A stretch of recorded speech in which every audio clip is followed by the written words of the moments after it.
Hey, I'm on a mission to change capital divides, to change the way wealth is distributed in our society. And right now, trying to make a difference in the world by making everybody co-owner of the company they work for. The tech tribe made the difference for me because of the experience of the other entrepreneurs in it, of the leverage of knowledge within the group.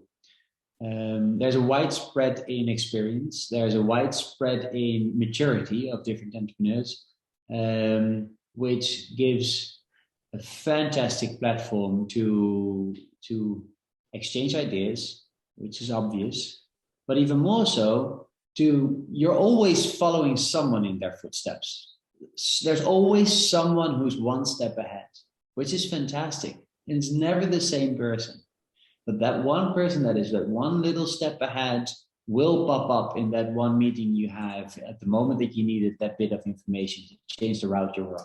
So I've never been able to build and maintain a worldwide network of specifically tech CEOs. It's a very difficult thing to do, not only to build up, especially to maintain.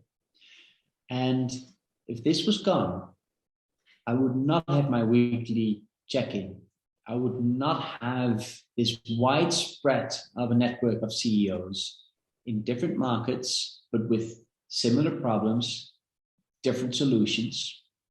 And that would definitely be a strain on the creativity of solving the issues that you're looking at as an entrepreneur. And it would limit, how would I say that? It would limit the time available to keep networking. So interestingly enough, we spoke about it, that there's people explaining that they might not join the tribe because it might cost them too much time. The interesting part on the other side is it saves you, at least from my experience, it saves you so much time in being able to have that network group around you, that group of CEOs around the world, again, that have their various experiences and their various capabilities, being able to share it, are willing to share it as well, because everybody is with their own mindset or with the same mindset in this group. And the interesting part in that is that it forces you to be open, to be transparent, and to really share the issues that you have with your company. And interestingly enough, in that one, it does supply you with solutions for the typical problems that you have with your business at this moment. It's not just a random conversation. It's not just about the bees and the birds and whatever you might.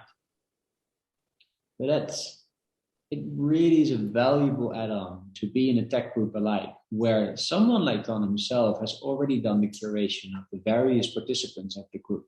There's not just anybody in there, which gives you a lot of security in it.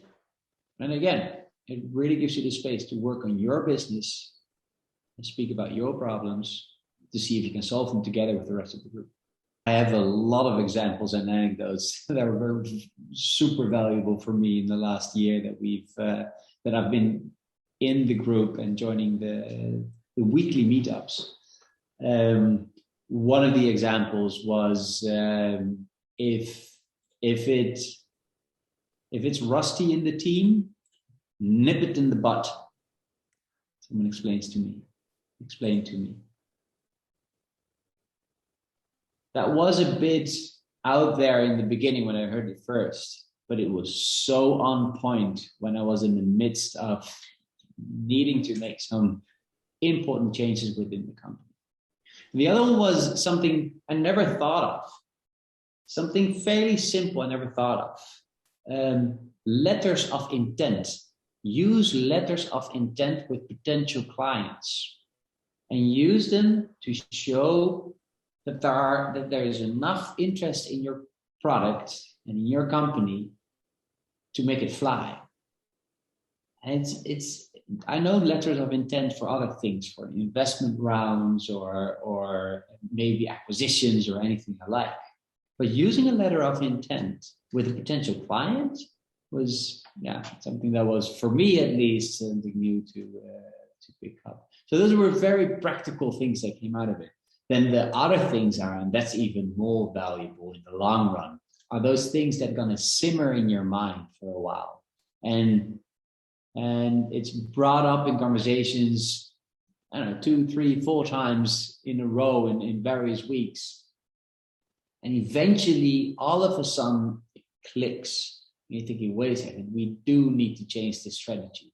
We do need to change, not very much, but definitely an essential bit of our strategy to follow better in the footsteps of the strategy, of the things we're trying to achieve. So, yeah, I have I could almost give, I wouldn't say millions of examples, but a lot of examples of valuable lessons I've learned and picked up out of these get-togethers.